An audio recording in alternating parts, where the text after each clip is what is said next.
Hi,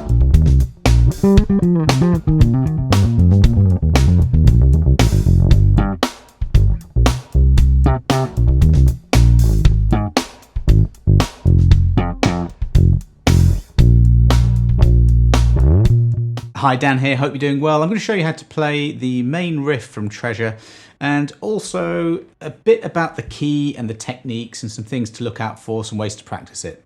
So this is just a really great bass line, and if anyone knows who played this on the original, I know that Jumerio Artist, who's absolutely brilliant bass player, plays from live, but it was the Smeezingtons that produced it, and I just can't find who played the bass on this. It's just a really, really good bass line. He's using probably a vintage P bass, but certainly a P bass of some description. So I've got my 1978 P bass here, and it's just quite an unusual tone to be slapping a pop little bass line with a precision. It's quite unusual, but it sounds really, really cool. So I'm just going to show you how to play the riff, dive straight into it, and I'll mention a few things as I go. So it's in the key of C minor, really important.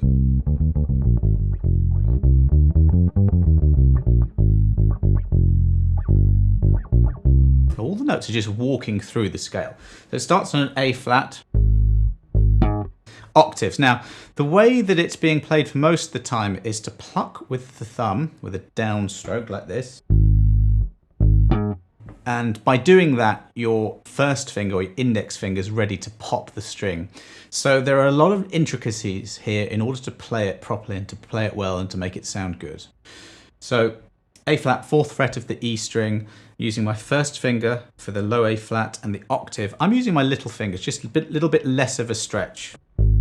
Now, first things first, the underside of my first finger is muting the A string, and also if you back that same finger down onto the strings, you can mute the G string. That's really important when you're playing anything, especially to do with slapping or popping, to have all the strings muted so nothing rings out.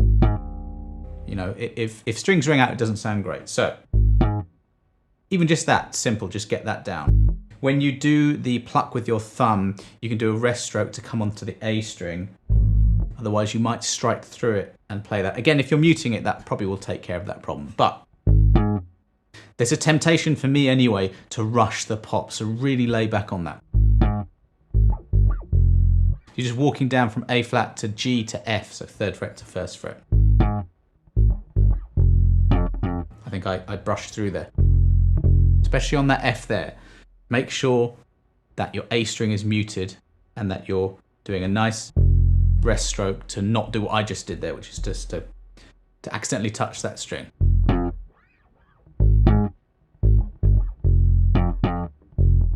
So two more Fs and then up to the G, 3rd fret. All octaves, all the same technique. So we do a downstroke with the thumb and then the pop. So that's G with the octave, and a bit of a jump, quick hand shift to the 6th fret, the B flat. And that's all with the first finger, and then C on the 8th fret. Now there's a little transition from this sort of thumb pop position of the fretting hand. I mean, you can play that all with the thumb as well, but I usually transition to this. So it's a B flat, C, E flat, B flat to C, which is the 6th to the 8th fret on the E string, E flat, 6th fret of the A string, back to the 8th fret of the E string, which is the C, then the B flat, and that more or less is that main bass line. That's all it's doing all the way through.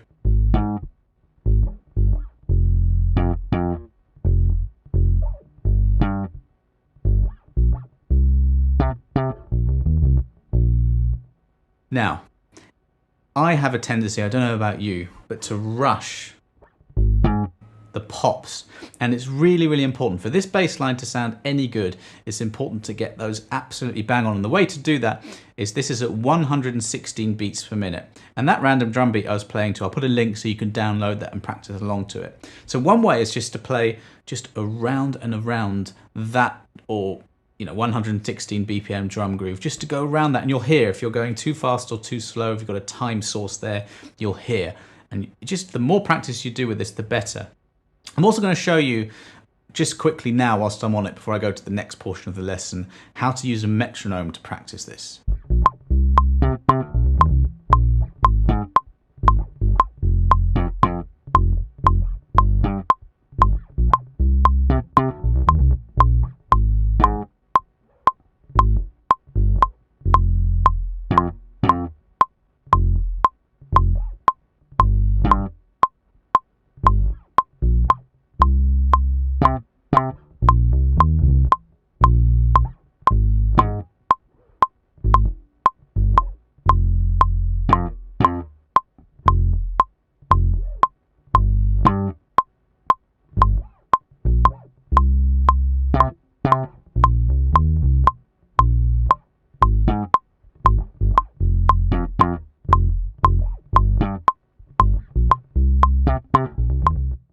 So all I was doing there at first was just having my metronome click on every beat and then treating each beat actually as eighth notes, so halving the speed of it and just going really slow. Really nodding my head, tapping my foot, feeling those eighth notes and just playing it really slow. Then you can just cycle from slow to fast. So it's at the end.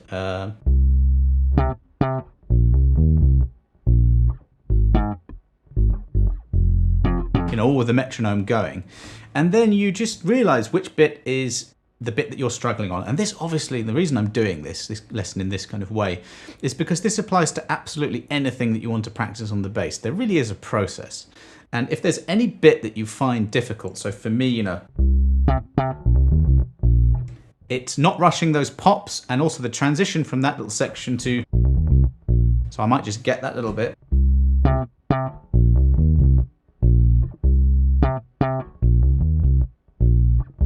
At first I'd practice it without the metronome or drum loop, and then when I feel that I've got it under my fingers and I memorized it, bring in that time source. So that's the only way really to play bang in time, is to play with an amazing drummer or a drum loop or a metronome. And if you do this daily, you'll really, really improve and strengthen your groove. The only other section to worry about in this song is when it goes to a B flat. So it goes...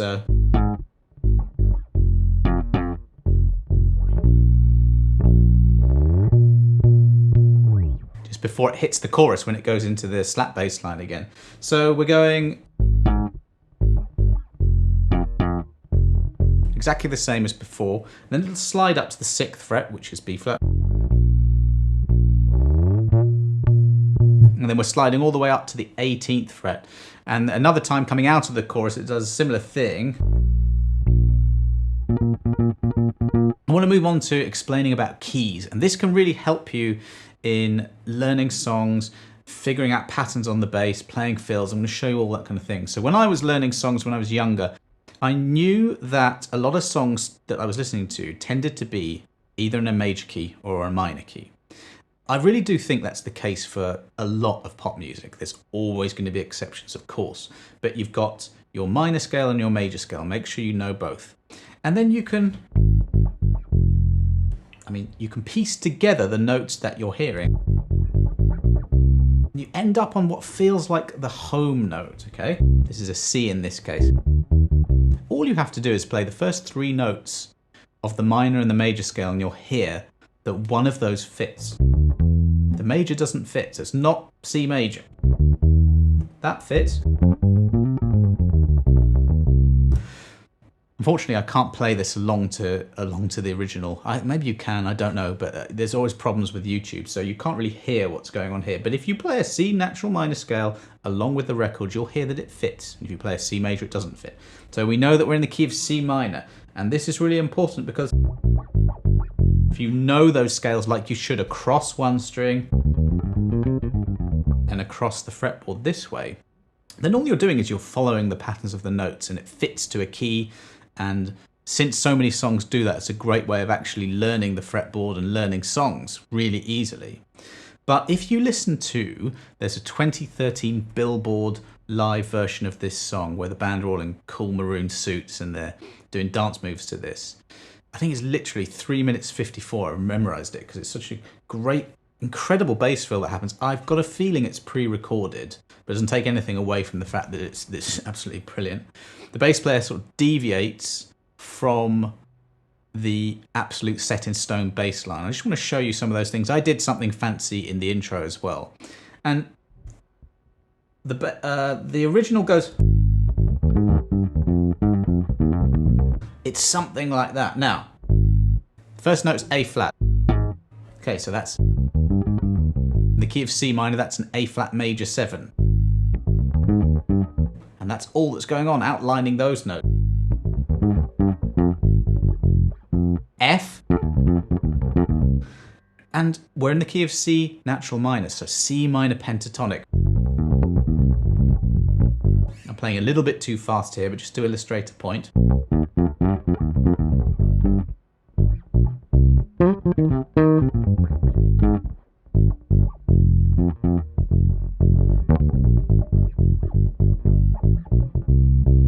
Do you hear that all the notes that I'm playing, which are just literally C natural minor and or C minor pentatonic, they all fit because we know that we're in the key of C minor. Now, everything I played there was far too busy if you were playing this live, but I think it's good sometimes to add some fills in certain moments. It absolutely works. So what I did was something like, I mean, I forgot it, but something like that. So we got on the 8th fret of the E string, you've got your C minor pentatonic scale. I'm going 8, 11, frets 8, 11 on the E, then 8, 10 on the remaining strings. When you hit that 10th fret, you can slide up to the 12th fret, just continuing C minor pentatonic. And the 13th fret, it's just the next note in the scale, C minor scale, which I'll show you actually. So that's frets 8, 10, 11 on the E and the A strings, and then 8, 10 on the D string.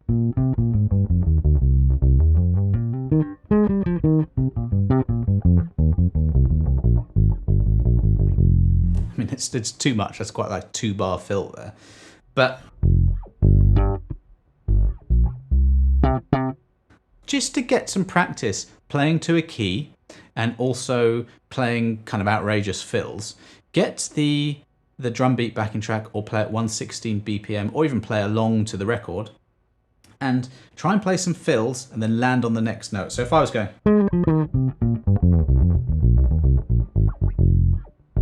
the next chord is the G, so you've got to hit that. It's quite fun to learn how to do that. Whenever you're playing any fill when playing bass, you have to make sure that A, it's tasteful, and maybe that isn't that one I'm doing there, but maybe it's tasteful, it's not got it getting in the way of the vocalist, and that you beat one of the next chord. That's your job. Every now and again, an outrageous fill is quite a good thing to be able to do. So that occurs when you know what key you're in, you know the patterns, you know the scales. So I've got a few other bass lines that I've broken down in this way, and the way I do it is to show you the main parts of a song, but break it down a little bit, because when you learn a few different songs in different styles, what you realize is that the things I'm talking about, like keys and, I didn't really talk about hammer-ons, but techniques. You'll hear these cropping up in many different songs, okay? The same things cropping up all the time. So that's keys. Using your ear is definitely something that I really recommend that you do when you're learning tunes by ear. Now, I know that's ironic because I'm showing you exactly how to play something here, but what did I say? I said that the minor scale and the major scale are used a lot in music. Learn those two scales. Get your favorite bass lines out and try to map out, the home note and see if major or minor fits. Of course, sometimes you'll come up with a song that you love that isn't anything to do with major and minor, especially if you like jazz and if you like progressive rock and certain other types of music. You'll get into modes and things like that. But I know I'm going a bit too deep now because I've already taught you the bass line for Treasure, but that's what I do on this channel. I break things down a bit, the idea being to give you the tools that you need to figure this stuff out for yourself and to work out as many different bass lines as you can. So I hope you enjoyed that. Please do subscribe to the channel. I put out at least 2 videos a week now. And if you do have any recommendations, any questions at all, please put them in the comments below and I'll get back to you. Thanks for watching.